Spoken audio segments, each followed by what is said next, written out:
Hello and welcome back to Inside Unreal, where you can see how to make content for Unreal Engine 4. Today, we're going to be continuing with part 2 of our special feature on the visual effects that were created for the Infiltrator tech demo. Once again, I'm joined by Tim Ellick, Senior Visual Effects Artist for Epic Games. Hi, Tim. Hey, Zach. And tell me, what are we going to be talking about today? We're going to talk a little bit more about the depth collision module. We're also going to get into some water effects, and then we're going to look at some atmosphere effects for the underground section of Infiltrator. Sounds awesome. Let's get started.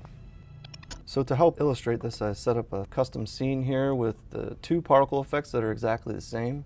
And you can see the particles are both using the depth buffer collision to collide with these meshes. And the depth buffer collision, you can preview the actual depth buffer here in the buffer visualization. And if I open that up, you can see this is the information that the particle collision module uses to determine where the particles need to collide with the surface. The lighter areas are further back and the darker areas are further up front. And if I just switch back to lit mode, you can see that even though these are both the same mesh, Oh, they are? they're the exact same mesh. The only thing that's different about them is the material. This is using an opaque material, while this is using a mask material. And as you saw in the depth buffer, the mask material writes to the buffer, so all these particles can collide and fall through the holes in the actual masked surface. So you're actually kind of poking holes in this mesh by way of the material, and the particles can fall through that. Yes. So if I take my effect and pull the emitter tab and the properties tab over here. Now these are two panels from the Cascade Particle Editor, correct? Yes, in Unreal Engine 4 you can tear the panels off and move them anywhere on the screen that you want them. And I'm just going to solo this emitter here so we can really get a good look at this. And I'm just going to increase my spawn rate to something a little crazy. So you can really see the particles falling through there. I'm going to reduce it just a little bit.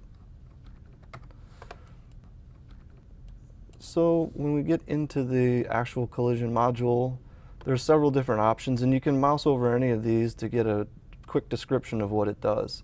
And so as you can see, the resilience controls how bouncy the sprite is. So if I set this to 1, the particle's just going to go crazy, bouncing all over the place. And if I set it back to 0.125, it's a little bit more reasonable. And then friction is just how sticky the surface may be. So if I set it to 1, the particles are just going to really adhere to the surface.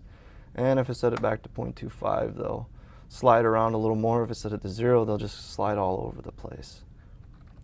And we can also use these radius controls to offset the sprites from the surface so that they don't just clip right into the ground, so can get them to show up just a little bit more.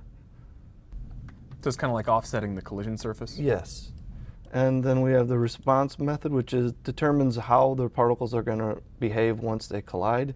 You can set them to stop and they'll just stick right to the surface, or you can set them to kill and they won't go through the surface anymore. You can see that most evidently over here. That is just too cool.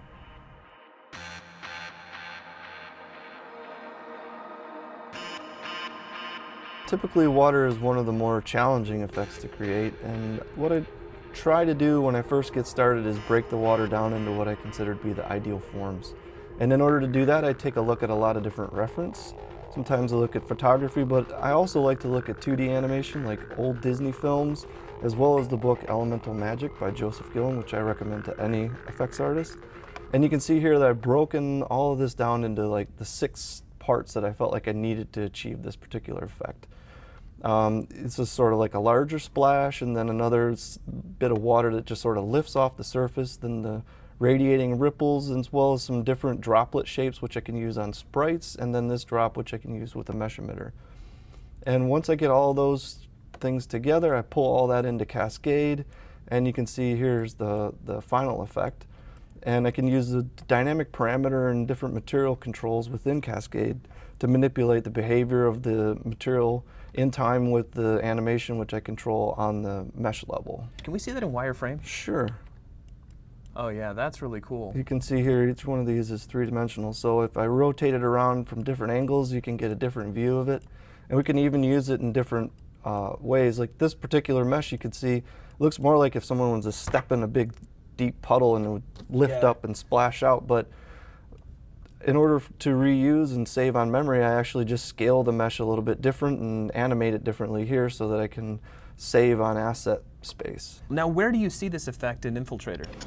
It's in the hallway as the soldier's making a turn and walking down towards the infiltrator, and you can see it on the right-hand side there. And it's one of those effects that we use just more for ambience to add some secondary animation to the world and just help bring the world to life. You can see in the background here there's a lot of mist and haze, and this is achieved with a mixture of particle systems as well as meshes. And there's some more haze down in here just kind of drifting up through the grates, and that helps define the midground, the background, and then in the foreground we have this kind of lit smoke or fog, and then some God rays coming through the grates, as well as all these little tiny dust motes floating around in the air, and you can see they just sort of parallax and as you move through the space. Yeah, they add a really nice depth. And these dust motes are kind of interesting because I'm actually using a vector field to control their behavior. And this vector field is just it's like basically if you think about it as a grid of velocities as I move around within this space. Each one of these little lines denotes a direction that the particle is going to move in. The lit translucency also is fantastic because I can just grab this effect here, and as I drag it around the world it updates in real time with the lighting information, so I no longer have to tweak a material parameter or an instance parameter. Oh yeah, that's really awesome. Now, let me ask you this. As an effects artist, how has Unreal Engine 4 enabled you to create scenes like this? With the new GPU particles, I really don't have to worry about my emission rates and simulation time as much. So I can emit hundreds and hundreds of these little dust motes in the air, and I don't have to worry that every single one of them is ticking and updating every frame and chewing up game thread time. And I feel like these kind of details are what really helps define the space and create a relationship between the player and the world. And best of all, we do everything in Cascade, so the tool is very familiar, and for anyone who's used to doing effects in Unreal Engine 3, making the move to Unreal Engine 4 with Cascade is going to be pretty straightforward. Very cool. Well, that's about all the time we have for today, so thank you very much for your time, Tim, and we will see you on the next Inside Unreal.